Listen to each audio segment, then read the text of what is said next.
সম্মানিত দর্শক ও শ্রোতাবৃন্দ, আমি খন্দকার মোস্তাক 15তম ভিডিও নিয়ে হাজির হয়েছি। আশা করি সবাই ভালো আছেন। আজকের আলোচনার বিষয়, শয়তান আদমকে ধোঁকা দিল, কিন্তু শয়তানকে ধোঁকা দিল কে?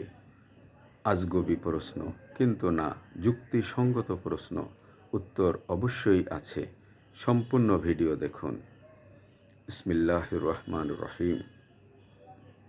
মানুষ সৃষ্টির বহু পূর্বে আল্লাহ রাব্বুল আলামিন জিন জাতিকে সৃষ্টি করেছেন। জিন শব্দের অর্থ অদৃশ্য, গুপ্ত, লুকায়িত। এই জিন জাতিকে পৃথিবীতে আল্লাহ রাব্বুল আলামিন আবাদ করেছেন, মুক্তভাবে চলাফেরা ও বসবাসের সুযোগ করে দিয়েছেন। ন্যায় অন্যায় ও ভালো মন্দের জ্ঞান দিয়েছেন।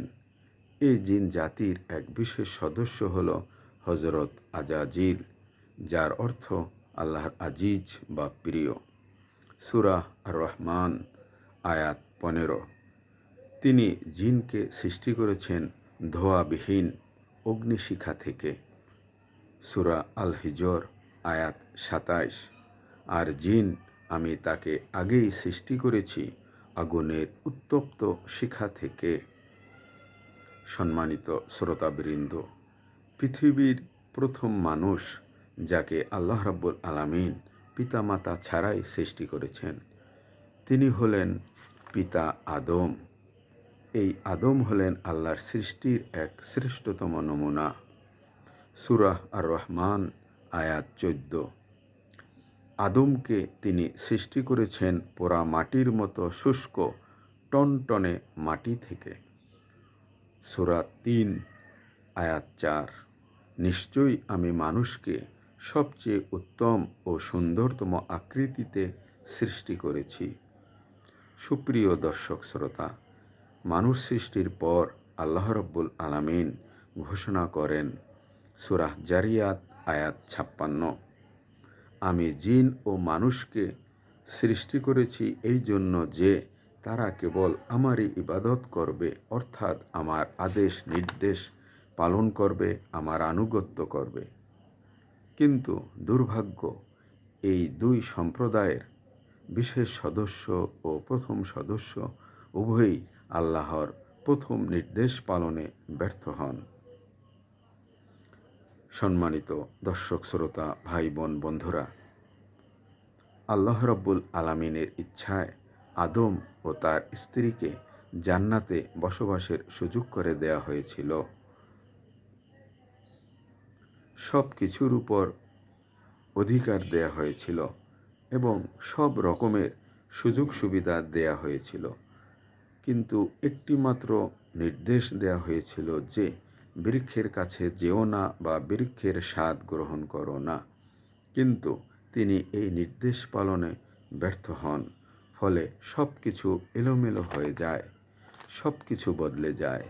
অনিচ্ছাকৃত ভুল, পিতা আদম ও তার স্ত্রী আল্লাহর প্রথম পরীক্ষায় অকৃতকার্য, পরিণামে তারা জান্নাত থেকে পৃথিবীতে নেমে আসতে বাধ্য হন। এর একমাত্র কারণ হল শয়তানের ধোঁকা বা কুমন্ত্রণা। শয়তান তাকে বৃক্ষের কাছে যেতে কুমন্ত্রণা দিয়েছিল। শয়তান হলো মানুষের প্রকাশ্য শত্রু, অদৃশ্য শত্রু, লুকায়িত শত্রু। শয়তানের ধোঁকা অগণিত। সে মানুষকে পথভ্রষ্ট করার জন্য চারদিক থেকে আগমন করে। শয়তান মানুষকে জাহান্নামের দিকে নিয়ে যাবার জন্য সব সময় তৎপর থাকে। সুপ্রিয় দর্শক শ্রোতা, কে এই শয়তান? এই শয়তান হলো সেই আজাজিল, জিন জাতির বিশেষ সদস্য। হজরত আদমকে সেজদা না করা, অর্থাৎ আল্লাহর নির্দেশ অমান্য করার কারণে সে আল্লাহর প্রিয় থেকে অপ্রিয় হয়ে অভিশপ্ত বা ঘৃণিত শয়তানে পরিণত হয়েছে। এখন প্রশ্ন হলো, হজরত আদমকে ধোঁকা বা কুমন্ত্রণা দিল শয়তান, কিন্তু হজরত আজাজিলকে ধোঁকা দিল কে? কার কুমন্ত্রণায় হজরত আজাজিল আল্লাহর নির্দেশ অমান্য করে আদমকে সেজদা দিল না বা সম্মান করল না, তার আগে তো শয়তানের অস্তিত্ব ছিল না। তাহলে কে দিল তাকে সেই প্রাচীন ধোঁকা? এর উত্তর কোরআনেই আছে, একটু চিন্তা করলেই পাওয়া যায়। সূরা ইউসুফ আয়াত 53। নিশ্চয়ই নফস অধিক পরিমাণ মন্দ কাজের নির্দেশ দেয়। সূরা নাস আয়াত 1-6।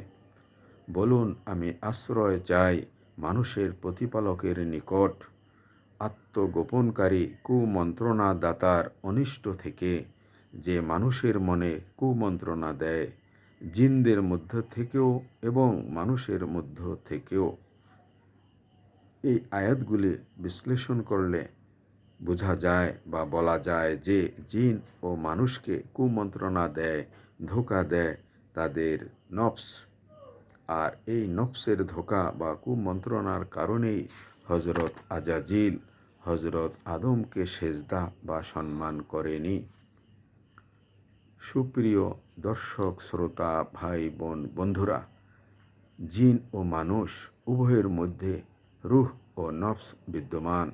রূহ হলো আল্লাহর আদেশ আর নফস হলো আত্মা বা মন।